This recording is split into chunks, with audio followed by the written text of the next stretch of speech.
لله رب العالمين، والصلاة والسلام على سيدنا وحبيبنا وشفيعنا ومولانا محمد وعلى آله وصحبه أجمعين.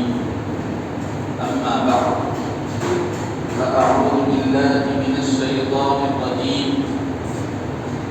بسم الله الرحمن الرحيم.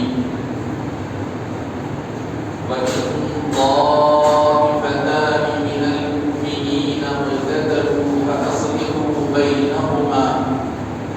فإن بغت إحداهما على الأخرى فقاتلوا التي تبغي حتى تفيء إلى أمر الله، فإن فاءت فأصلحوا بينهما بالعدل وأقسطوا، إن الله يحب المقسطين. صدق الله العظيم وصدق رسوله النبي الكريم.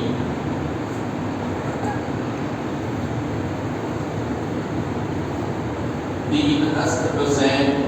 دین بنا است حسین، حقا کے بنائے لا الہ است حسین. دین است حسین، دین بنا است حسین، حقا کے بنائے لا الہ است حسین. علامہ اقبال فرماتے ہیں حضرت امام حسین علی مقام رضی اللہ عنہ کی بارگاہ عقیدت میں اپنا خراج عقیدت پیش کرتے ہوئے حکیم الحکومت فقیر اسلام علامہ اقبال یوں گویا ہوئے: ما سوى الله را مسلمان بدتمیز، ما سوى الله را مسلمان بدتمیز، پیش فرعون سرش بدتمیز، پیش فرعون سرش بدتمیز. خود منہ تفسیر کی اسرار کر، ملت خامیدہ را بیدار کر. خود منہ تفسیر کی اسرار کر، ملت خامیدہ را بیدار کر. رمز قرآن از حسین آموختی، رمز قرآن از حسین آموختی. ز آتش خون شعلہ اندوختی، ز آتش خون شعلہ اندوختی. محترم امام خطیب مسجد اعلیٰ مولانا حافظ زبیر نعمانی صاحب اور بزرگان ملت برادران اسلام، السلام علیکم ورحمۃ اللہ وبرکاتہ.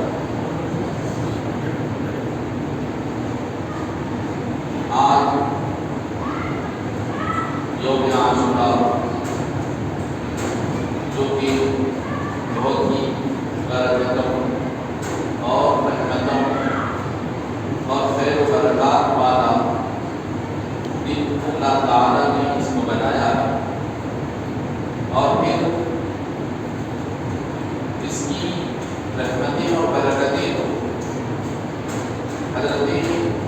آدم علیہ السلام کی پیدائش اور تخلیق سے ہی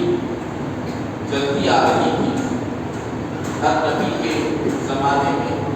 اس کے برکات اور انوار و سعادات کا ظہور ہوتا ہے، لیکن حضرت سیدنا امام حسین علی مقام رضی اللہ عنہ کی شہادت عظمیٰ، جو آپ کی اپنے پاکیزہ خاندان نبوت کے 72 افراد کے ساتھ عظیم شہادت پیش آ گئی، اس کی بنا پر اس کی عظمت کو اور چار چاند لگ گئے، اس کی شہرت چار دانیہ عالم میں پہلے سے اور زیادہ روشن و منور ہوئی. حاضرین محترم، حضرت سیدنا امام حسین رضی اللہ عنہ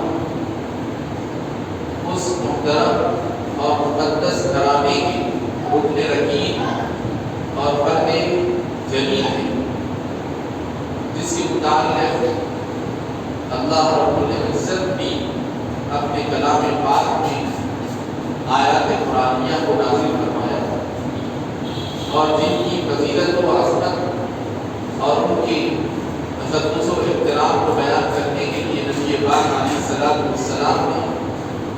اپنے احادیث شریفہ بیان فرمائے اور صحابہ کرام علماء راشدین رضوان اللہ علیہم اجمعین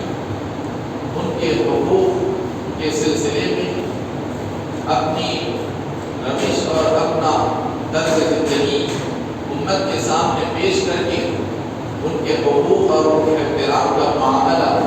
ساری امت کے سامنے روشن اور عیاں کر دیا۔ اس مبارک گھرانے اور کاشانِ اقدس کے ایک رکن رکین اور فرد عظیم حضرت سیدنا امام حسین عالی مقام سید الشہداء رضی اللہ عنہ۔ قرآن پاک اس مبارک گھرانے کے متعلق ارشاد فرماتا ہے قُلْ لَا أَسْأَلُكُمْ عَلَيْهِ أَجْرًا إِلَّا الْمَوَدَّةَ فِي الْقُرْبَى۔ اللہ رب العزت ارشاد فرماتا ہے اے نبی پاک آپ فرما دیجیے کہ لوگوں میں تم سے اس دین اسلام کی تبلیغ اور اس کی نشر و اشاعت پر، دین اسلام کی تعلیم و ترغیب پر میں تم سے کوئی اجر اور اجرت اور کوئی اس کا محنتانہ تم سے نہیں مانگتا۔ لا اسألکم علیہ اجر، یہ دین اسلام جو میں تم کو پہنچا رہا ہوں، اس دین اسلام کی تعلیمات کو میں تم کو دے رہا ہوں، اس کے سلے میں تم سے کوئی اجرت اور محنت نہیں مانگ رہا ہوں۔ الا المودۃ فی القربى، سوائے اس کے رشتہ داری کی محبت، بس صرف رشتہ داری کی محبت کا میں تم سے تقاضا کرتا ہوں کہ میرے جو اہل بیت، میرے جو قرابت دار ہیں ان کے ساتھ تم محبت کا معاملہ کرو، ان کے ساتھ تم محبت آمیز سلوک کرو، ان کے ساتھ تم ایسا رویہ اپناؤ جو دلوں کی محبت کا تقاضا کرتا۔ مفسرین کرام نے اس کی جو تفاسیر کی ہے، من جملہ تفاسیر کی ایک تفسیر یہ ہے جو آج کی ہماری اس نشست کے حوالے سے اس آیت شریفہ کا تقاضا یہ ہے کہ نبی پاک صلی اللہ علیہ وسلم کے حقوق میں ایک حق، یعنی نبی پاک علیہ السلام ہم سے یہ مطالبہ کر رہے ہیں کہ تم سے تو میں کوئی دنیاوی محنت کا صلہ نہیں مانگ رہا، البتہ میرے حقوق میں امت مسلمہ پر ایک حق یہ بنتا ہے کہ میرے اہل بیت سے، میرے قرابت داروں سے تم امت محمدیہ کے افراد محبت رکھا کریں، ان کے ساتھ صلہ رحمی کیا کریں، ان کے ساتھ اچھا سلوک کریں۔ یہی وجہ تھی حضرت صدیق اکبر رضی اللہ عنہ کے زبان مبارک سے نکلے ہوئے کلمات کو امام بخاری نے اپنی بخاری شریف میں قیامت تک کے لیے ضبط فرما دیا۔ حضرت صدیق اکبر رضی اللہ عنہ ارشاد فرماتے ہیں واللہ لقرابۃ رسول اللہ صلی اللہ علیہ وسلم احب الی من ان اصل من قرابتی۔ صدیق اکبر رضی اللہ عنہ ارشاد فرماتے ہیں خدا کی قسم، رسول پاک صلی اللہ علیہ وسلم کی رشتہ داری، رسول پاک صلی اللہ علیہ وسلم کے جو لوگ رشتہ دار ہیں، رسول پاک صلی اللہ علیہ وسلم سے جن لوگوں کو رشتہ داری اور رشتہ اور ناطے والا تعلق ہے، جن کو حضور پاک صلی اللہ علیہ وسلم سے خونی رشتہ ہے، جو رسول پاک صلی اللہ علیہ وسلم کے قرابت دار ہیں، احب الیہ، ان کی وہ رشتہ داری، ان کو حضور سے یہ جو رشتہ حاصل ہے، ان کو حضور سے یہ جو نسبت حاصل ہے، یہ میرے نزدیک بہت زیادہ پسندیدہ ہے، اس بات سے کہ میں میرے اپنے رشتہ داروں کے ساتھ صلہ رحمی کروں، میں میرے اپنے رشتہ داروں کے ساتھ حسن سلوک کروں، میں میرے اپنے رشتہ داروں کو کچھ ان کو تحفے تحائف دوں، مجھے اس سے زیادہ اہم اور پسندیدہ یہ بات ہے کہ میں رسول پاک صلی اللہ علیہ وسلم کی رشتہ داری کو اپنے نزدیک زیادہ عزیز اور محبوب ترین کرتا ہوں۔ صدیق اکبر رضی اللہ عنہ کیا فرما رہے ہیں کہ ایک آدمی کے لیے، آپ سب جانتے ہیں کہ ہر انسان کے لیے اللہ تعالیٰ نے رشتہ داروں کو بنایا، ہر انسان کے لیے اللہ نے کچھ رشتے اور ناطے رکھے، اور پھر اللہ تعالیٰ نے ان رشتہ داروں کے حقوق کو ادا کرنا ہمارے مذہبی فرائض میں رکھا۔ ان رشتہ داروں کے حقوق کو ادا کرنا یہ ہمارا مذہبی طریقہ ہے۔ قرآن پاک جو لوگ اپنے رشتہ داروں کے ساتھ حسن سلوک کرتے ہیں ان کی تعریف بیان کیا، اور جو لوگ اپنے رشتہ داروں سے اپنا رشتہ ناطا توڑ لیتے، اپنے رشتہ داروں کے ساتھ بدسلوکی کرتے، اپنے رشتہ داروں کے حقوق ادا نہیں کرتے، قرآن پاک ان کے متعلق وعید بھی بیان کی۔ تو ایک عام مسلمان کے حق میں اس کے اپنے رشتہ داروں کے حقوق بتائے گئے، تو جب ایک عام مسلمان کے ہم حقوق کو ضائع نہیں کر سکتے، حضرت صدیق اکبر رضی اللہ عنہ فرما رہے ہیں کہ ایک مسلمان کی نظر میں اس کے رشتہ داروں کے ساتھ جو حسن سلوک کی جو اہمیت ہمارے دین میں بتائی گئی، اس سے زیادہ اہمیت رسول پاک صلی اللہ علیہ وسلم کے رشتہ داروں کے ساتھ ہم کو حسن سلوک کرنا اور ان کی خرابت داری کا لحاظ کرنا ہم پر لازم ہے۔ ہر انسان پر اس کے اپنے رشتہ داروں کے حقوق کو ادا کرنا واجب ہے، لیکن اس کی جتنی اہمیت ہے وہ تو مسلمہ ہے، اس سے زیادہ اہمیت یہ ہے کہ رسول پاک صلی اللہ علیہ وسلم کے مبارک کرانے والے جو صحیح النسب سادات ہوتے ہیں ان کا لحاظ کرنا ہم پر لازم ہوتا ہے، ان کا خیال رکھنا پڑتا ہے، ان کی ضرورتوں کو ملحوظ رکھنا ہوگا، ان کے حقوق کی ادائیگی کے لیے فکر مند ہونا ہوگا۔ رسول پاک صلی اللہ علیہ وسلم کی ذریت طیبہ، آپ کی عطرت طاہرہ کے کسی بھی فرد کو اگر ہم کسی حالت میں پریشان دیکھیں تو اس کے لیے ہم کو چاہیے کہ ہم فکر مند ہو جائیں، ہم بے چین ہو جائیں، ہم اس کے لیے مدد کریں، لیکن خبردار یہ سمجھ کر نہیں کہ ہم اس پر احسان کر رہے ہیں، بلکہ اللہ نے ہم کو یہ موقع دیا کہ رسول پاک صلی اللہ علیہ وسلم کی خوشنودی، آپ کی رضا اور روز آخرت میں رسول پاک صلی اللہ علیہ وسلم کی معیت اور سنگت کو حاصل کرنے کا ایک ذریعہ آپ کو میسر ہے۔ یہ سمجھتے ہوئے ان کی خدمت کریں، ان کی خدمت کر کے ان پر احسان نہ جتائیں۔ احسان جتانا تو دور کی بات ہے، ہم اپنے دل میں اپنا اونچا مرتبہ بھی خیال نہ کریں، یہ ان کا حق بنتا ہے۔ رسول پاک صلی اللہ علیہ وسلم کے مبارک گھرانے کا یہ مقام، بزرگان دین اہل اللہ اور صالحین علماء لکھتے ہیں کہ نبی پاک صلی اللہ علیہ وسلم کی ذریت طیبہ، آپ کی عطرت طاہرہ کے افراد کے ساتھ ان کو اگر کوئی پریشانی لاحق ہو تو ان کی پریشانی کو دور کرنے کے لیے ہم کو فکر مند ہونا چاہیے، اور ان کی کوئی ضرورت ہو تو اس کی ضرورت کی تکمیل کرنا چاہیے، اور اس ضرورت کی تکمیل خبردار زکوٰۃ کے مال سے نہیں کی جا سکتی، بلکہ اپنا خاص زکوٰۃ کے علاوہ جو مال ہوتا ہے بالکل پاکیزہ مال، کیونکہ زکوٰۃ مال کا محل، زکوٰۃ مال کا محل، اور نبی پاک صلی اللہ علیہ وسلم کا گھرانہ، آپ کی عطرت طیبہ، یہ دنیا کے سارے گھرانوں میں سب سے مقدس اور پاکیزہ گھرانہ ہے، لہذا ان کو مال کا محل زکوٰۃ اور صدقات نہیں دی جا سکتی، ان کے لیے اللہ تعالیٰ نے زکوٰۃ اور صدقات کے مال کو ان پر حرام ٹھہرایا، تو لہذا ہماری یہ ذمہ داری بنائی گئی کہ ہم ان کے لیے اپنی طرف سے اپنے پاکیزہ مال سے ان کی ضروریات کی تکمیل کریں۔ تو یہ وہ مقام ہے اہل بیت عظام کا، اور نبی پاک صلی اللہ علیہ وسلم کی مبارک ذریت طیبہ، آپ کی عطرت طاہرہ کو اللہ تعالیٰ نے قیامت تک کے لیے باقی جو رکھا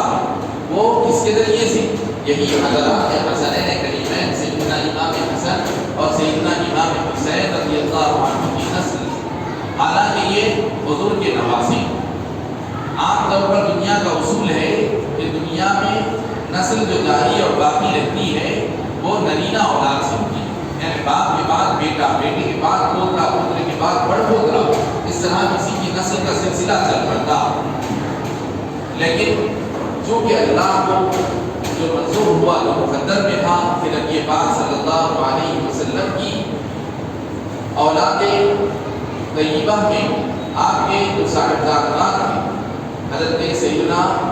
قاسم رضی اللہ عنہ اور حضرت سیدنا عبداللہ رضی اللہ عنہ اور حضرت سیدنا ابراہیم رضی اللہ عنہ جو حضور کے صاحبزادگان تھے، اللہ تعالیٰ نے ان میں سے کسی کو بھی سن بلوغ تک حیات نہیں رکھا۔ ان میں سے کوئی بھی بالغ ہونے کی عمر تک دنیا میں تشریف فرما نہیں رہے، جس کی بنا پر نبی پاک صلی اللہ علیہ وسلم کی نرینہ اولاد میں، آپ کی حقیقی اولاد میں کوئی بھی نہیں رہے۔ اب نبی پاک صلی اللہ علیہ وسلم کی صاحبزادیوں میں اللہ تعالیٰ نے بی بی فاطمہ الزہرا رضی اللہ عنہا کے ان دو شہزادوں حضرت امام حسن اور امام حسین رضی اللہ عنہ سے قیامت تک کے لیے نبی پاک صلی اللہ علیہ وسلم کی نسل پاک کو ہمارے درمیان میں ایک باعث برکت بنا کر دنیا کے لیے قائم رکھا۔ نبی پاک صلی اللہ علیہ وسلم کا فرمان ہے کہ میری نسل پر اللہ تعالیٰ یہ بی بی فاطمہ الزہرا رضی اللہ عنہا کے ذریعے سے، امام حسن اور امام حسین رضی اللہ عنہما کے ذریعے سے اللہ تعالیٰ قیامت تک کے میری نسل کو باقی رکھے گا۔ تو اللہ تعالیٰ نے نبی پاک صلی اللہ علیہ وسلم کے نسل کو امام حسن اور امام حسین رضی اللہ عنہ کے ذریعے سے قیامت تک کے لیے باقی رکھا۔ تو حاضرین محترم، حضرت امام حسین رضی اللہ عنہ اس مبارک گھرانے کے ایک مرد ہیں جس کے متعلق قرآن پاک ارشاد فرماتا ہے انما یرید اللہ لیذھب عنکم الرجس اہل البیت ویطہرکم تطہیرا۔ اے لوگو، اے اہل بیت عظام، اے نبی پاک کے مبارک گھرانے والوں، اللہ تعالیٰ تو بس یہی چاہتا ہے تم سے کہ تم کو گندگی سے پاک کر دے، گندگی کو تم سے دور کر دے اور تم کو خوب سے خوب پاکیزہ کر دے۔ یہ قرآن پاک میں اللہ تعالیٰ صاف طور پر اعلان فرمایا انما یرید اللہ لیذھب عنکم الرجس اہل البیت ویطہرکم تطہیرا۔ بے شک اللہ تعالیٰ کو اے اہل بیت تم سے بس یہی چاہتا ہے کہ گندگی کو تم سے دور کر دے اور تم کو خوب سے خوب پاکیزہ بنائے۔ آخر گندگی کیا ہے؟ کون سی گندگی ہے جس سے اہل بیت کو پاک کرنے کا اللہ تعالیٰ، پاکیزہ رکھنے کا اللہ تعالیٰ اعلان فرما رہا ہے؟ تو مفسرین کرام بتلاتے ہیں کہ اہل بیت عظام کے لیے اللہ تعالیٰ نے اس آیت شریفہ میں بشارت دی ہے کہ ان کو اللہ تعالیٰ کفر جیسی گندگی سے پاک رکھے گا، شرک جیسی گندگی سے اللہ تعالیٰ ان کو پاک رکھے گا۔ اللہ تعالیٰ ان کو دنیا میں جو بے حیائی اور فسق و فجور کے کام ہوتے ہیں، جو کسی کی معیار کو گھٹاتے ہیں، جو کسی شخص کو لوگوں کی نگاہوں میں گھٹیا بناتے ہیں، اس طرح کے گناہوں سے اللہ تعالیٰ اس کو پاک رکھے گا۔ چنانچہ بتایا جاتا ہے کہ جو شخص نبی پاک صلی اللہ علیہ وسلم کے سے صحیح النسب سادات ہونے کی نسبت رکھتا، اللہ تعالیٰ اس کو دم آخر خاتمہ بالخیر نصیب فرماتا۔ ہو سکتا ہے کہ انسان بشر ہونے کے ناطے دنیا میں زندگی میں کچھ قصور ہو بھی گئے ہوں گے، زندگی کے عام لمحات میں اس سے کچھ خطائیں بھی ہو گئی ہوں گی، ہو سکتا ہے کہ اس سے کچھ کوئی گناہ کا کوئی عمل بھی سرزد ہوا ہوگا، لیکن مفسرین کرام یہ لکھتے ہیں کہ وقت آخر اللہ تعالیٰ اس کی زندگی کے اخیر لمحات کو ایسے پاکیزہ بناتا ہے کہ اخیر وقت میں اللہ تعالیٰ اس کو توبہ کی سچی توفیق عطا فرماتا ہے، جس کو توبۃ نصوحہ کہتے ہیں۔ وہ توبۃ نصوحہ اس کو نصیب ہوتی ہے اور اس کے نتیجے میں اللہ تعالیٰ اس کی توبہ کو قبول فرماتا ہے، اور اگر کوئی بات زبان سے کوئی غلط عقیدے کی بات اگر نکلی تو اللہ تعالیٰ اس کو توفیق بخشتا ہے، جس کی وجہ سے اس کا خاتمہ بالخیر ہوتا ہے۔ تو یہ مبارک سعادت، یہ بشارت اہل بیت عظام کے حق میں فرمائی گئی، اسی لیے فرمایا جا رہا ہے کہ اے اہل بیت اللہ تعالیٰ تم کفر، شرک اور بدعملی اور فسق و فجور کی گندگی سے پاکیزہ رکھنا چاہتا۔ تو حاضرین محترم، یہ کیسے مبارک کہانی کے افراد ہیں کہ امت مسلمہ نے ان کی بڑی نافرمانی کی۔ امت مسلمہ کے ایک طبقے نے ان کے ساتھ بڑا ظلم و ستم کیا، اور وہ طبقہ جو وہاں سے شروع ہوا، ابھی تک بھی ایک طبقہ وہ ہے جو حضرات اہل بیت کے حقوق کو سمجھنے سے قاصر۔ حضرت حدیث جگت سیدنا عبداللہ شاہ نقشبندی مجددی رحمۃ اللہ علیہ اپنی کتاب شہادت نامے میں رقم دراز ہے، ارشاد فرماتے ہیں کہ حضرت موسیٰ علیہ السلام یا کسی سابقہ نبی کی امت کا کسی فرد کے پاس ایک گدھا تھا، اور وہ گدھا اس نسل سے تھا جو سابقہ نبی اس سواری کے گدھے کو استعمال کرتے تھے۔ سابقہ نبی اپنے زمانے میں جس گدھے کو اپنی سواری کے لیے استعمال کرتے تھے، اس نسل کا ایک گدھا کسی یہودی کے پاس تھا۔ تو وہ یہودی حضرت امام حسین رضی اللہ عنہ کے ساتھ، اہل بیت کے ساتھ یہ بدسلوکی کو دیکھ کر مسلمانوں کو شرم اور ہاتھ دلاتے ہوئے کہنے لگا کہ اس قدر افسوس کی بات ہے کہ تمہارے نبی کو ابھی دنیا سے پردہ فرما کوئی 100 سال بھی نہیں ہوا، کوئی زیادہ عرصہ بھی نہیں ہوا، 1 صدی بھی پوری نہیں ہوئی، تم لوگوں نے اپنے نبی کے نواسے کے ساتھ یہ حشر کیا، ان کے ساتھ یہ رویہ اپنایا کہ ان کو شہید کر دیا حکومت کی خاطر، کرسی کی خاطر۔ یہ دیکھو کہ ہمارے قوم میں ہمارے نبی جس سواری کو استعمال کرتے تھے اس کی نسل سے یہ گدھا، تو آج بھی ہماری قوم کے لوگ اس گدھے کی عزت اور احترام کرتے ہیں کیونکہ نبی سے اس کو تعلق۔ تو حاضرین محترم، انبیاء کی شان بہت اونچی ہوتی، انبیاء کی نسبت کسی اور کی نسبت سے تقابل نہیں کی جا سکتی۔ اسی طرح حضرت سیدنا عبداللہ بن عمر رضی اللہ عنہ کے بعد جب آپ مکے میں حرم شریف میں تشریف فرما تھے، ایک شخص آیا اور حرم کے دوران حرم میں جب حضرت عبداللہ بن عمر رضی اللہ عنہ کو دیکھا کہ مختلف لوگ ان کے پاس آ رہے ہیں اور بیٹھ رہے ہیں اور کچھ علمی سوال کر رہے ہیں، تو یہ شخص بھی جو کہ کوفے والا تھا، اہل کوفہ سے تعلق رکھتا ہے، اور کربلا جو ہے جو حضرت امام حسین رضی اللہ عنہ کی شہادت کا جو مقام کربلا ہے وہ عراق کے ایک شہر کوفے میں واقع ہے۔ حضرت عبداللہ بن عمر رضی اللہ عنہ کے پاس یہ کوفے والا شخص بھی پہنچا، اور پہنچ کر وہ مچھر کا جو خون ہوتا، مچھر کو مار دینے کی وجہ سے بسا اوقات جسم پر یا کپڑے پر خون کا دھبا نمایاں کرتا، تو وہ شخص حضرت عبداللہ بن عمر رضی اللہ عنہ سے مچھر کے خون کے متعلق مسئلہ پوچھا کہ حضرت میرے کپڑے پر یہ مچھر کا خون لگ گیا، یا اب میرا یہ کپڑا پاک ہے یا ناپاک، کہ میں اس کے ساتھ نماز پڑھ سکتا ہوں کہ نہیں پڑھ سکتا ہوں؟ حضرت عبداللہ بن عمر رضی اللہ عنہ جلیل القدر صحابی، اس کے سوال تو وہ سزا تو اپنی جگہ تھا، لیکن چونکہ وہ شخص کوفے والوں سے تعلق رکھتا اور کوفے والوں نے امام حسین کو ستا کر شہید کیا تھا، جیسے ہی کوفے والوں سے ہونے سے آپ کو معلوم ہوا، پتہ چلا کہ یہ شخص اہل کوفہ سے تعلق رکھتا، تو حضرت عبداللہ بن عمر رضی اللہ عنہ کے ذہن میں حضرت امام حسین رضی اللہ عنہ کی شہادت کا غم و اندوہ تازہ ہو گیا، اس کا غم اور رنج آپ کے ذہن پر تازہ ہو گیا، اور ایک قسم کی کیفیت آپ پر طاری ہوئی، آپ مسئلہ بتانا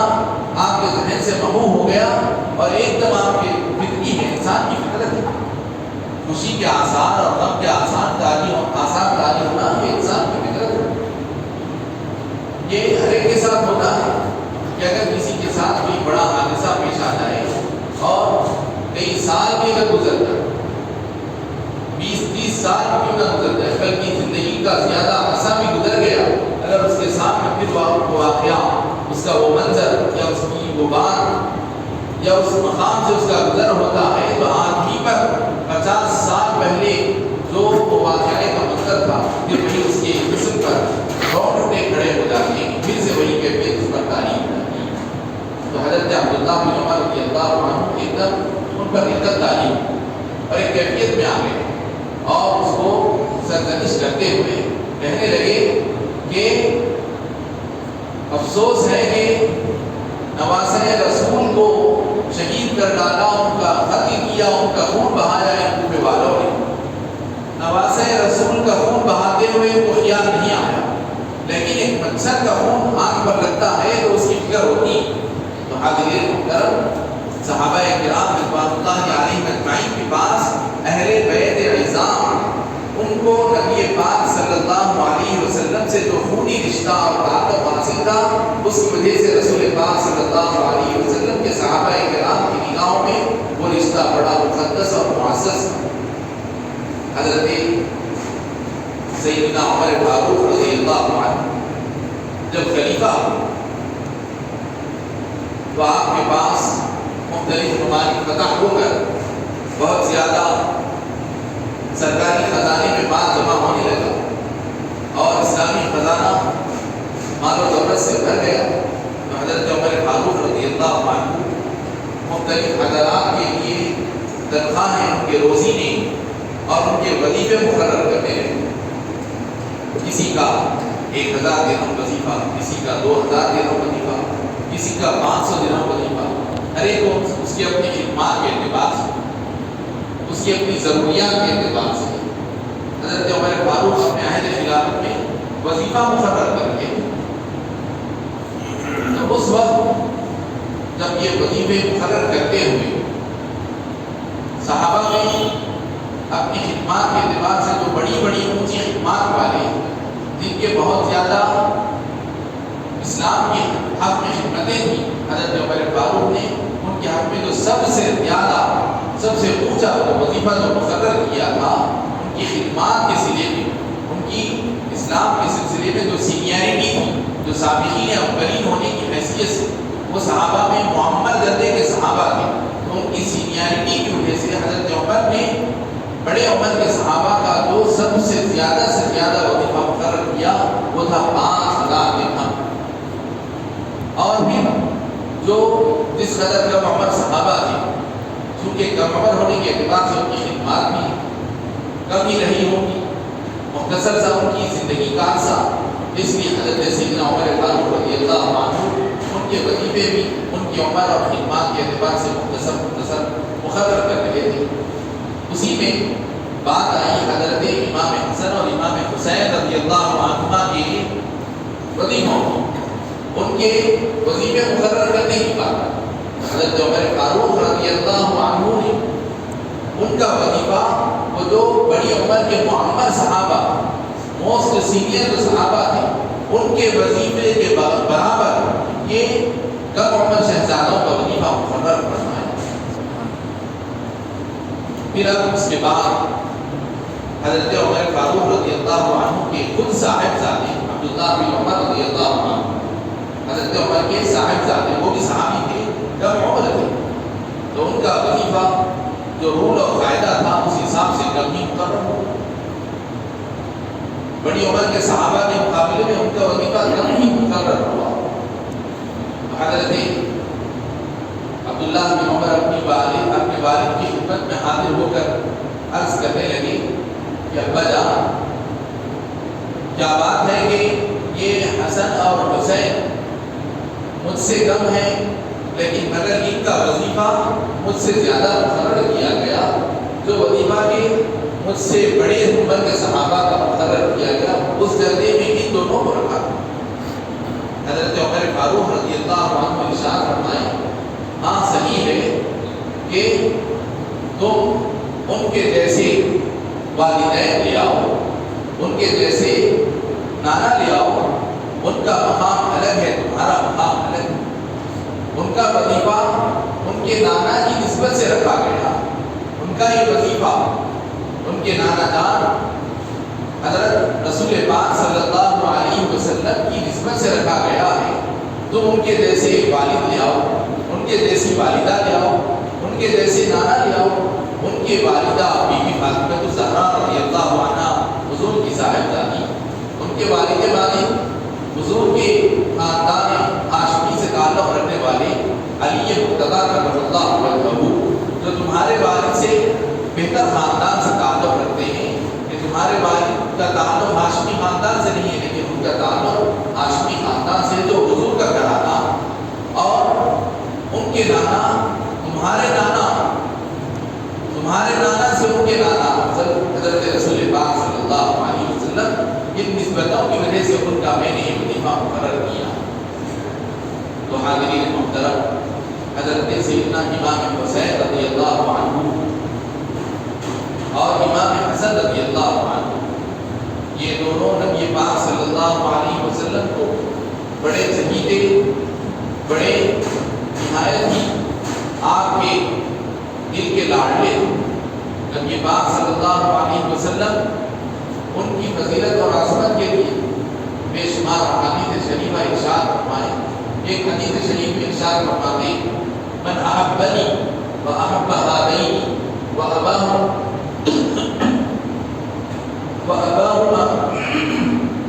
وامہما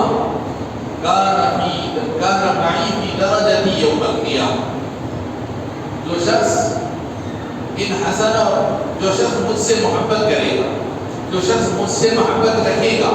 حضور فرماتے ہیں جو شخص مجھ سے محبت رکھے گا اور ان دونوں حسن اور حسین سے محبت رکھے گا، اور جو ان کے والدین حضرت علی اور حضرت بی بی فاطمہ سے محبت رکھے گا، تو وہ روز قیامت میرے ساتھ میرے درجے میں ہوگا، میرے ساتھ رہے گا، میرے درجے میں رہے گا. اس قدر بشارت ہے، خوشخبری ہے کہ حضور فرما رہے ہیں کہ وہ شخص میرے ساتھ میرے درجے میں رہے گا. حضور یہ نہیں فرمائے کہ اس کو جنت سے دوزخ سے نجات مل جائے گی، یہ نہیں فرمائے کہ وہ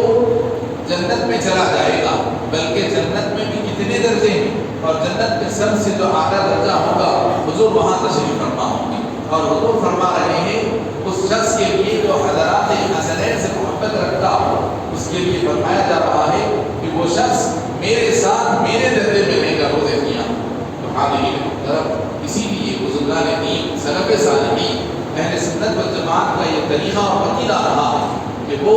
ہمیشہ سے اہل بیت عظام اور صحابہ کرام رضوان اللہ علیہ اجمعین دونوں کی محبتوں کو اپنی دل میں جگہ دیے. دونوں کی محبتوں سے اہل سنت والجماعت کے لوگوں کا دل معمور رہتا. جو شخص اپنے دل کو اہل بیت کی محبت سے خالی رکھتا، صحابہ کرام کی محبت کے نام پر جھوٹا دعویٰ کرتا، وہ اگر اس کا دل اہل بیت کی محبت سے خالی ہے تو حقیقت میں وہ صحابہ کے طریقے سے ناواقف اور نابلد ہے، اور وہ شخص خارجی اور وہ شخص ناصبی گمراہ. اور ایسے ہی جو شخص اہل بیت الزام کی محبت کا دم دھرتا اور ان کے محبت کے نام پر صحابہ کرام خلفائے راشدین امہات المؤمنین کی شان میں بکواس کرتا ہے، ان کی شان میں دشنام درازی کرتا ہے،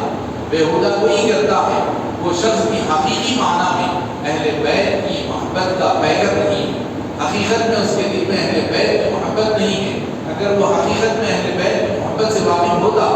تو پھر اہل بیت کا کیا معاملہ حضرت عمر کے ساتھ تھا، صدیق اکبر کے ساتھ تھا،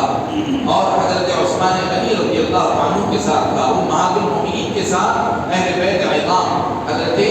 امام علی رضی اللہ عنہ، حضرت امام حسین، حضرت امام حسن رضی اللہ عنہ کا ان خلفائے راشدین کے ساتھ کیا معاملہ ہوتا تھا. اگر وہ اس سے واقف ہوتا تو پھر کبھی بھی اس طرح کی حرکت نہیں کرتا. لہذا معلوم ہوا کہ وہ شخص رافضی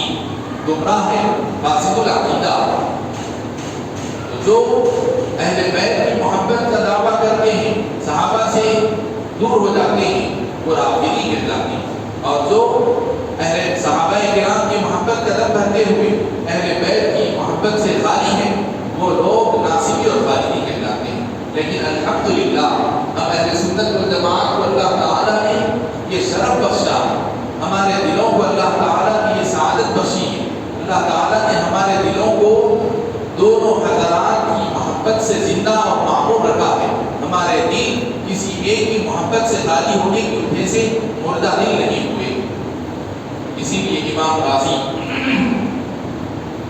بڑے مفسر کبیر وہ فرماتے ہیں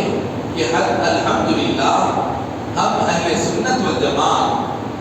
نبی پاک صلی اللہ علیہ وسلم نے اہل بیت کی شان میں جو ارشاد فرمایا کہ میرے اہل بیت سفینہ نوح کے مانند،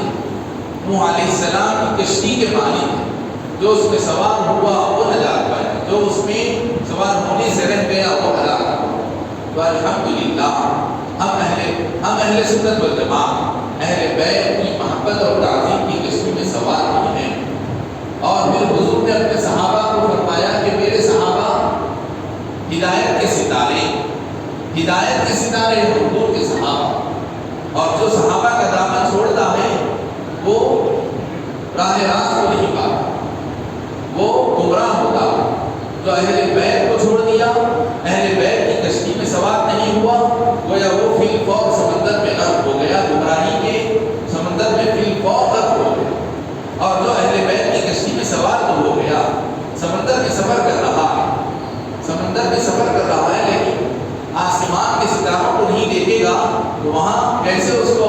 راستے کا پتہ چلے گا؟ اس لیے کہ سمندر میں کوئی سگنلز تو لگے ہوتے نہیں، وہاں کوئی پولز اور پلرز تو ہوتے نہیں جس کو دیکھ کر انسان اپنے راستے کا پتہ لگا سکے، وہاں تو آسمان کے ستاروں کو دیکھنا ہوگا۔ اسی لیے حضور نے اپنے صحابہ کو آسمان میں ہدایت کے ستارے قرار دیا۔ لہذا ہم اہل سنت والجماعت اہل بیت کی محبت کی کشتی میں سوار ہیں، اور پھر آسمان ہدایت کے جو ستارے صحابہ کرام ہیں ان پر ہم نظر جمائے ہوئے ہیں کہ حضرت صدیق اکبر نے زندگی کے اس مسئلے میں کیا ارشاد فرمایا، لہذا وہاں سے ہم روشنی لیتے ہیں۔ ہم دیکھتے ہیں کہ حضرت عمر فاروق نے فلاں مسئلے میں کیا فیصلہ صادر فرمایا، ہم دیکھتے ہیں کہ حضرت علی مرتضیٰ رضی اللہ عنہ نے فلاں مسئلے میں کیا فتویٰ کیا، حضرت علی کے فتوے پر ہم عمل کرتے ہیں۔ ہم دیکھتے ہیں کہ حضرت امام حسن امام حسین رضی اللہ عنہ نے کیا ارشاد فرمایا، ان کے ارشاد کو ہم فالو کرتے ہیں۔ لہذا ہمارا یہ سفینہ ہدایت کا سفینہ ہے، جس میں ہم سوار ہو کر صحابہ کرام جو آسمان ہدایت کے ستارے ہیں ان پر ہم نگاہیں جمائے ہوئے ہیں، جس کی وجہ سے ہم ہلاکت سے بھی محفوظ ہیں اور گمراہی اور ضلالت سے بھی محفوظ ہیں۔ الحمدللہ حاضرین محترم، حضرت سیدنا امام حسین رضی اللہ عنہ کا جو اقدام یزید کے خلاف ہوا، آپ نے جو قدم اٹھایا، یہ بات تو میں تمہیدی طور پر اس لیے کر رہا تھا کہ اس لیے کہ شہادت کے جلسے تو بہت ہو جاتے ہیں، لوگ شہادت کا واقعہ سن رہے ہیں چلے جا رہے ہیں، لوگ اہل بیت کی عظمت اور فضیلت کی بات سن رہے ہیں چلے جا رہے ہیں، اور اہل بیت سے اپنی عقیدت کا دم تو بھر رہے ہیں، لیکن ان کو ہم اہل سنت والجماعت ہونے کے ناطے ہماری اپنی کیا ذمہ داری بنتی ہے، ہم اہل سنت والجماعت کا کیا وتیرہ ہونا چاہیے، اہل سنت کی پہچان کیا ہے، کیا اہل سنت کسی ایک کو پکڑ کر اہل سنت ہو سکتا ہے؟ یہ ہرگز ہو ہی نہیں سکتا۔ اہل سنت کی شناخت ہی ہے کہ ہر دم، ہر لہجہ، ہر آن، ہر سانس کے ساتھ وہ اہل بیت اور صحابہ کی محبت کے توازن کے ساتھ جیتا۔ آج لوگ یہ کہنے لگے ہیں کہ اہل بیت کی محبت کی بات کرنے والا اگر صحابی کی بات کرتا ہے تو اس کو کہتے ہیں کہ یہ اہل بیت سے بغض رکھتا ہے، اگر کوئی صحابہ کی محبت کرنے والا اگر اہل بیت کی بات کرتا ہے تو بات یہ کہی جا رہی ہے کہ یہ شیعہ ہے رافضی۔ اسی لیے امام شافعی نے کسی موقع پر فرمایا تھا، یہی جو امت میں دو بے اعتدالی ہیں، اگر ادھر گئے تو پورے کو ادھر ہو جاتے ہیں، ادھر گئے تو پورے کو ادھر ہو جاتے ہیں، اور یہ جو بے اعتدالی آتی ہے، ارے بتایا یہ گیا کہ تم درمیانی راستے کو پکڑ کر چلو، اعتدال کے راستے کو پکڑ کر چلو، تم خیر امت اخرجت للناس وجعلناکم امة وسطا۔ اللہ تعالیٰ نے ہم کو درمیانی امت بنایا،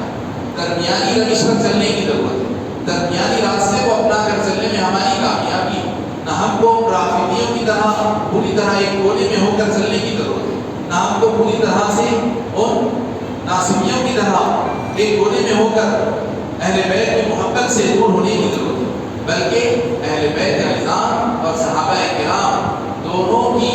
محبت اور دونوں کی تعظیم اپنے دلوں میں جاگزی رکھتے ہوئے ایک اہل سنت و جماعت کا سنی ہر دم، ہر لمحہ، ہر آن، ہر لحظہ، ہر سانس اپنی زندگی یوں ہی گزارتا، اس کی زندگی کی کوئی سانس کبھی بھی نہ اہل بیت کی محبت سے خالی ہو سکتی ہے، نہ خلفائے راشدین کی عصمت سے کبھی اس کا ایک لمحہ خالی ہو سکتا ہے۔ اگر ایک لمحے کے لیے بھی اگر اس کا دل خلفائے راشدین کی عصمت سے خالی رہا اور اہل بیت کی محبت کا دعویٰ کر رہا تھا، لیکن خلفائے راشدین کی عصمت سے اس کا دل اگر خالی رہا، کچھ دیر کے لیے بھی وہ صدیق اکبر کے متعلق کچھ بدگمانی کرتا رہا، اور عین اس وقت اگر اس کا انجام کار ہو جاتا ہے، موت آتی ہے، تو آپ اندازہ لگائیے کیا وہ سرور ہوگا، کیا وہ نجات یافتہ ہوگا؟ ایسے ہی کوئی شخص صحابہ کرام کی فضیلت کی بات کرتے ہوئے کچھ دیر کے لیے بھی اگر وہ حضرت بی بی فاطمہ الزہرا رضی اللہ عنہا کی فضیلت کے متعلق یا امام حسین رضی اللہ عنہ کے متعلق اگر وہ رکھتا ہے اور یزید کو اہمیت دیتا ہے اور امام حسین کو خطاکار قرار دیتے ہوئے اور یزید کو بہت بڑا اچھا سمجھتے ہوئے ایسی حالت میں اگر اس کا خاتمہ ہوتا ہے تو آپ یہ سمجھتے ہیں کہ یہ امام حسین کی معیت کو پائے گا، یہ قیامت میں صحابہ کرام کی رضامندی کو حاصل کرے گا؟ ہرگز نہیں ہوگا۔ معلوم یہ ہوا اہل سنت ہونے کے لیے ہم کو ان دونوں حضرات سے وابستگی ضروری ہے۔ میں عرض یہ کر رہا تھا کہ حضرت سیدنا امام حسین رضی اللہ عنہ کا جو اقدام یزید کے خلاف تھا، اس کو بعض لوگ بغاوت قرار دیتے ہیں، نعوذ باللہ من ذالک۔ جو اہل بیت سے بغض رکھتے ہیں وہ لوگ سمجھتے ہیں کہ امام حسین ایسا نہیں کرنا تھا، امام حسین اپنی جان کو جوخوں میں ڈالے، امام حسین اپنے آپ کو ہلاکت میں ڈالے۔ بات ایسی نہیں، بلکہ یہ سارے معاملات عہد نبوت سے طے شدہ تھے اور یہ اللہ کے اٹل فیصلے تھے، اور اس پر امام حسین رضی اللہ عنہ راضی بقضائے الہی ہو گئے۔ جیسے کہ میں نے ابتدا میں آیت کریمہ کی تلاوت کی سورہ حجرات کی، وَإِن طَائِفَتَانِ مِنَ الْمُؤْمِنِينَ اقْتَتَلُوا فَأَصْلِحُوا بَيْنَهُمَا، کہ اللہ تعالیٰ ارشاد فرماتا ہے اگر مومنین کی دو جماعتیں آپس میں لڑنے پر آ جائیں، وَإِن طَائِفَتَانِ مِنَ الْمُؤْمِنِينَ اقْتَتَلُوا، اگر مومنین کی اہل ایمان کی مسلمانوں کی دو جماعتوں کے درمیان اختلاف برپا ہو جائے اور دونوں کے درمیان جنگ اور قتال چھڑ جائے، دونوں آمادہ جنگ ہو جائیں، فَأَصْلِحُوا بَيْنَهُمَا، تو عام ہدایت دی جا رہی ہے کہ تم ان دونوں جماعتوں میں صلح صفائی کرواؤ۔ ایک بات یہ فرمائی گئی، اس میں ایک رول بتایا جا رہا، اس میں کردار کو جھلکایا جا رہا ہے۔ وَإِن طَائِفَتَانِ مِنَ الْمُؤْمِنِينَ اقْتَتَلُوا فَأَصْلِحُوا بَيْنَهُمَا، یہ ایک رول کی نشاندہی، ایک کردار یہ ہے کہ دو مسلمانوں کی جماعتوں میں صلح کرواؤ۔ گویا اس کے اندر امام حسن کی تصویر کو آپ دیکھیں،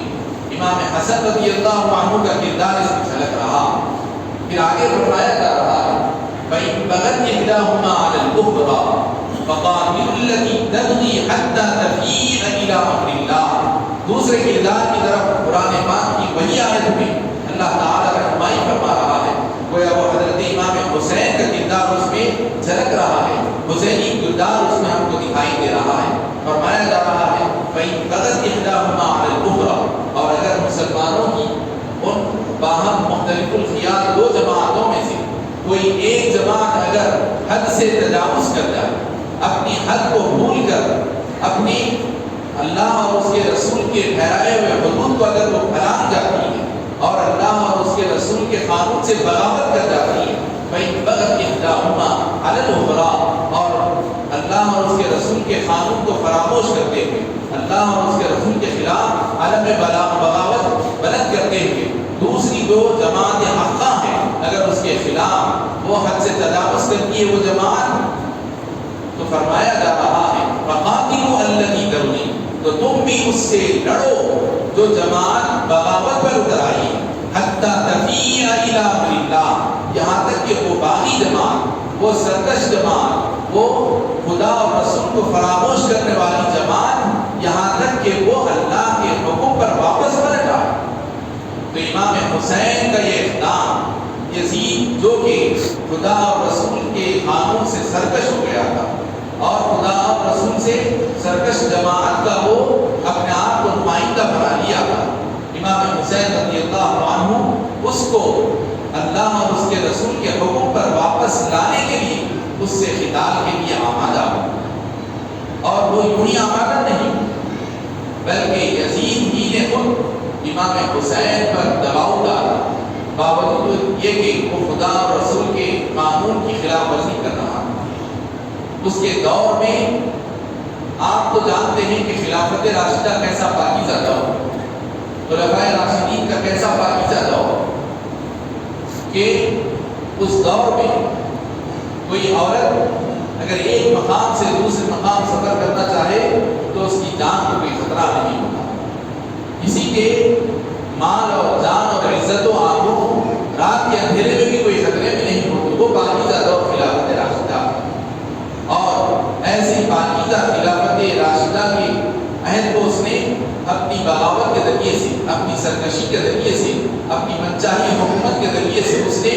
خدا اور رسول کے قانون کو لاقانونیت میں تبدیل کی، اور بتایا جاتا ہے کہ جب چاہے وہ نشہ کرتا اور نمازوں کو قائم نہ کرتا، نمازوں کو ضائع کر دیتا، طرح طرح کی خلاف شریعت خلاف ورزیوں میں مبتلا۔ اس لیے حضرت امام حسین رضی اللہ عنہ کا ایسے موقع پر یزید کے ہاتھ پر بیعت نہ کرنا یہ بالکل حق بجانب تھا۔ اگر امام حسین رضی اللہ عنہ ایسے ناخلف حاکم کے ہاتھ پر بیعت کر لیتے، اپنا دست حق پرست اس کے باطل ہاتھوں میں دے دیتے، تو پھر دین اسلام کی بنیادیں ہل جاتی اور قیامت تک کے لیے لوگ یہی گواہی دیتے، یہی مثال پیش کرتے، جیسے کہ آج ہم اہل سنت والجماعت یہ مثال دیتے ہیں دشمنان دین کو، دشمنان خدا و رسول کو، جو صحابہ کو گالیاں دیتے ہیں، حضرت امیر معاویہ رضی اللہ عنہ کی شان میں جو دشنام درازی کرتے ہیں، تو ہم ان کی شان میں کس کی مثال دیتے ہیں؟ جو لوگ حضرت معاویہ کو برا بھلا کہتے ہیں، تو ہم اور قیامت تک اہل سنت والجماعت اپنے امام کے طور پر امام حسن کو پیش کرتے ہیں۔ دیکھو ہم تو حضرت امیر معاویہ کا احترام کر رہے ہیں، حضرت امیر معاویہ رضی اللہ عنہ کا ہم جو خیال کر کے بات کرتے ہیں وہ امام حسن کی ہم ماننے والے ہیں۔ امام حسن رضی اللہ عنہ کی وجہ سے ہم حضرت امیر معاویہ کے ماننے والے بنے۔ اگر امام حسن امام حضرت امیر معاویہ کے ہاتھ پر بیعت نہ کرتے تو ہمارا معاملہ حضرت امام حسن کے ساتھ ہوتا، ہمارا دل، ہمارا جسم، ہماری جان حضرت امام حسن کے ساتھ ہوتی، لیکن چونکہ امام حسن نے ہم کو یہ درس دیا کہ دیکھو یہ کاتب وحی صحابی رسول ہے اور میں ان کے ہاتھ میں ہاتھ یوں ہی نہیں دے رہا ہوں بلکہ ان سے ایک معاہدہ کر، ان سے کچھ شرائط کے ذریعے سے میں ہاتھ دے رہا ہوں، بیعت کر رہا ہوں امیر معاویہ رضی اللہ عنہ کے ہاتھ۔ تو ساتھ ہی ساتھ اگر تو معاملہ وہ حضرت امام حسن کا حضرت امیر معاویہ کے ساتھ،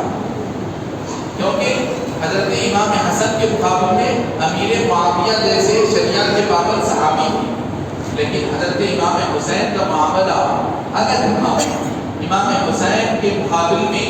کوئی صحابی نہیں تھا یزید جیسا فاسق و فاجر، تو امام حسین رضی اللہ عنہ اگر اس کے ہاتھ پر بیعت کر لیتے تو وہی مثال جو امام حسن کا ہم سہارا لے کر آج تک ہم ان کا حوالہ دیتے ہیں، تو رہتی دنیا تک امام حسین کے نام کی لاج لے کر ہم یزید جیسے فاسق و فاجر کو بھی درست قرار دینا پڑتا۔ اسی لیے امام حسین نے دیکھا، آپ کی دوربین نگاہوں نے دیکھا کہ ایک مرتبہ اگر یزید جیسے ناخلف کے ہاتھ پر بیعت ہو جائے گی تو اس کی ساری غلط کاریاں اچھی ٹھہر جائیں گی، اور اس کی غلط کاریاں اور غلطیوں پر سے پردہ اٹھنے کے بجائے اس کے اوپر پردہ فاش ہونے کے پردہ اس پر پڑ جائے گا اور اس کی ساری غلطیاں پردے کے نیچے دب جائیں گی۔ اسی لیے حضرت امام حسین رضی اللہ عنہ یزید کے ہاتھ پر بیعت نہیں کی، بیعت نہ کرنا دین کی بقا کا ذریعہ بنا۔ اسی لیے حضرت خواجہ اجمیری رحمۃ اللہ علیہ کیا فرما رہے ہیں،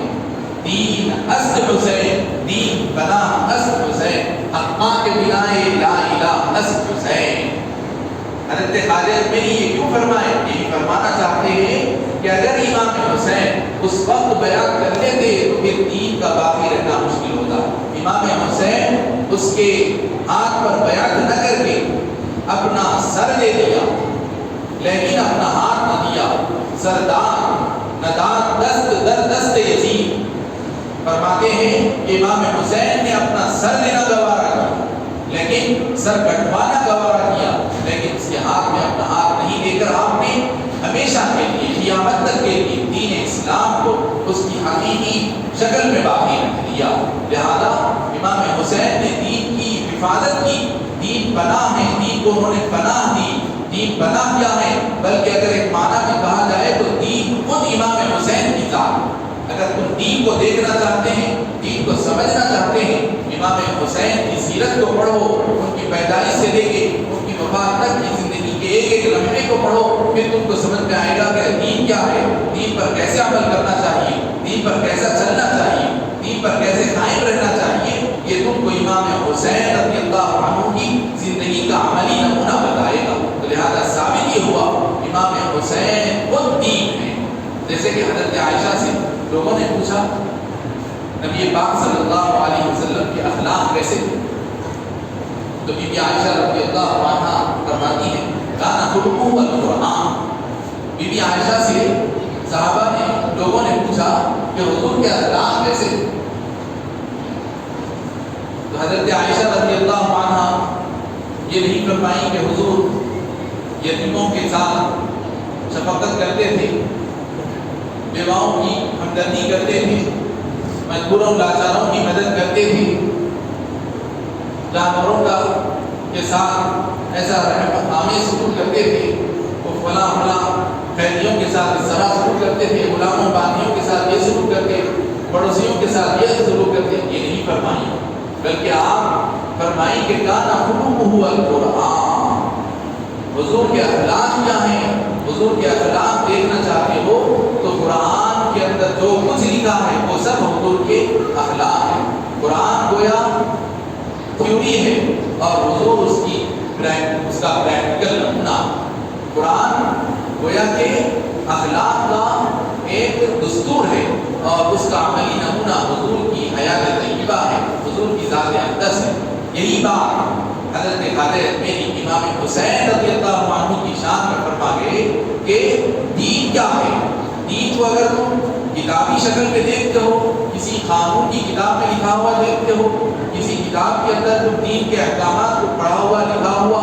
دیکھ رہے ہیں تو وہ تو دین کے احکامات لکھے ہوئے ہیں، لیکن دین کا اگر عملی نمونہ تم چاہتے ہو تو وہ حضرت امام حسین کی زندگی ہے، کیسے اپنے آپ کو دین اسلام کے لیے قربان کرنا چاہیے۔ بات اگر اپنی جان کی آتی ہے تو جان پر پھیر کر، اور اگر مال کی آتی ہے تو مال کو قربان کر کر، حتیٰ کہ اگر اپنی آل و اولاد ہو اور اگر اپنا مال و متاع ہو، نہ صرف یہی بلکہ فائدہ اور خسارہ جو کچھ ہو سکتا ہے اللہ کی راہ میں کیسا لٹایا جا سکتا ہے، اور پھر اس کے بعد کیسے اللہ کے دین کو سربلندی ہوتی ہے اور کیسے اللہ کا دین سرخرو ہوتا ہے، کیسے اللہ کا پرچم بلند ہوتا ہے، یہ سمجھنا چاہتے ہیں اور دین کی حقیقت سمجھنا چاہتے ہیں تو امام حسین کی عین شخصیت کو دیکھو۔ دین اصل حسین، دین بنا اصل حسین۔ حاضرین محترم، حضرت امام حسین رضی اللہ عنہ پر جب جبر کیا گیا کہ بیعت کرو تو امام حسین رضی اللہ عنہ فرمائے کہ میں بیعت اس وقت تک نہیں کرتا جب تک کہ یزید سے میرا بالمشابہ ملاقات مقابلہ نہ ہو۔ یزید ایک مقام پر اور یزید کا نائب آ کر حضرت امام حسین سے کہہ رہا ہے کہ یزید کی طرف سے میرے ہاتھ پر بیعت کر دو، تو امام حسین فرمائے کہ مجھے یزید سے کچھ بات کرنا، جیسا کہ میرے بڑے بھائی امام حسن حضرت امیر معاویہ رضی اللہ عنہ سے بات کیے، اس کے بعد میں یزید سے پہلے بات کروں گا، میں کچھ اپنا اس سلسلے میں اپنی بات یزید کے سامنے رکھوں گا، اسلام کے سلسلے میں کچھ پابندیاں عائد کروں گا، بات کی بات ہے گیا تو ان لوگوں نے ایک نہ مانا۔ تو امام حسین رضی اللہ عنہ فرمائے ٹھیک ہے مجھے تم لوگ چھوڑ دو، میں اسلامی حدود سے نکلتا ہوا کسی دنیا کے کسی خطے میں جا کر وہاں پر جہاد کرتے ہوئے اللہ کے دین کی نشر و اشاعت کے کام میں لگتا ہوا۔ تو ان لوگوں نے اس کو بھی نہ مانا، اس کو بھی نہ مانا کہ حضرت امام حسین کو یوں ہی خالی نہ چھوڑا جائے، اور انہوں نے خود جنگ کا ماحول پیدا کیا اور جنگ کا وقت آنے سے پہلے ہی ایک ایک کر کے خاندان نبوت کے ایک ایک فرد کو انہوں نے شہید کیا، حتیٰ کہ حضرت سیدنا امام حسین رضی اللہ عنہ کو عین جمعہ کے دن عاشورہ کی محرم کی 10 تاریخ عاشورہ کے دن اتنے مبارک اور مقدس دن جب کہ جمعہ کا دن تھا، عین نماز جمعہ کا وقت ہو چکا تھا اور منبر پر خطبہ پڑھا جا رہا تھا، امام حسین رضی اللہ عنہ اپنی جنگ کو روک کر فرماتے ہیں کہ خطبے کا وقت ہے، ہمیں نماز پڑھنے کا موقع دو۔ تو دشمنوں نے امام حسین رضی اللہ عنہ کو نماز پڑھنے کا موقع نہ دیا، بلکہ امام حسین جب نماز جمعہ کو ادا کرنے لگے تو آپ کو عین نماز کی حالت میں شہید کر دیا گیا۔ آپ نے یہاں تک کہ کہا کہ تم کو شرم نہیں آتی کہ خطبہ خطیب منبر پر خطبہ پڑھ رہا ہے اور اس وقت تم میرے سینے پر بیٹھے ہوئے خنجر چلا رہے ہو، جس دین کے تم ماننے والے ہو اس دین کے لانے والے نبی کے نواسے کے سینے پر بیٹھ کر خنجر چلانے کے لیے آمادہ ہو گئے۔ تو حاضرین محترم، یہ حضرت سیدنا امام حسین رضی اللہ عنہ کی قربانی تھی جس نے آج رنگ لایا، تو اس کا نتیجہ ہے ہوا کہ آج دنیا میں ہم دیکھتے ہیں کہ جتنی بھی تحریکیں حق کے لیے اٹھتی ہیں، حق کے بول بالے کے لیے اٹھتے ہیں، تو وہ تحریک پاتے ہیں امام حسین رضی اللہ عنہ کے اس اقدام سے۔ حضرت امام حسین رضی اللہ عنہ کا یہ اقدام بالکل قرآن شریف کی آیت شریفہ کی تعمیل اور تکمیل میں تھا۔ اللہ تعالیٰ کے اس حکم کی وہ تکمیل کر رہے تھے، اگر یہ نہ کرتے تو خدا کے پاس حضرت امام حسین کو جواب دینا ہوتا۔ امام حسین نے قرآن پاک کی آیت پر عمل کر کے اپنی ذمہ داری کو ادا کر دیا۔ اللہ رب العزت سے دعا ہے کہ پروردگار عالم ہم سب مسلمانوں کو نیک توفیق عطا فرمائے۔ اللہ اور اس کے رسول پاک صلی اللہ علیہ وسلم کی حقیقی محبت ہمارے دلوں میں جاگزی فرمائے، اور نبی پاک صلی اللہ علیہ وسلم کے اہل بیت اعظام اور صحابہ کرام رضوان اللہ علیہم اجمعین، اولیاء کرام، اصفیاء کرام، ان کی محبتوں کو اللہ تعالی ہماری زندگیوں میں جاری فرمائے اور ہمارے دلوں کو ان کی محبتوں کا گہوارہ بنائے، اور اللہ تعالی ان کی سنتوں اور ان کے طریقوں پر قائم رکھیں۔ اللہ تعالی انہوں نے جو دین کے لیے خدمات انجام دی ہیں ان خدمات کو باقی رکھنے اور اللہ کی الہی، اللہ کی بھیجی ہوئی شریعت پر کام کرنے اور اس کی خدمت کرنے، نبی پاک صلی اللہ علیہ وسلم کی سنتوں کو اپنی زندگیوں میں جاری اور ساری کرنے اور اس کا احیا کرنے کی ہمیں توفیق عطا فرمائے۔ وآخر دعوانا الحمد للہ رب العالمین۔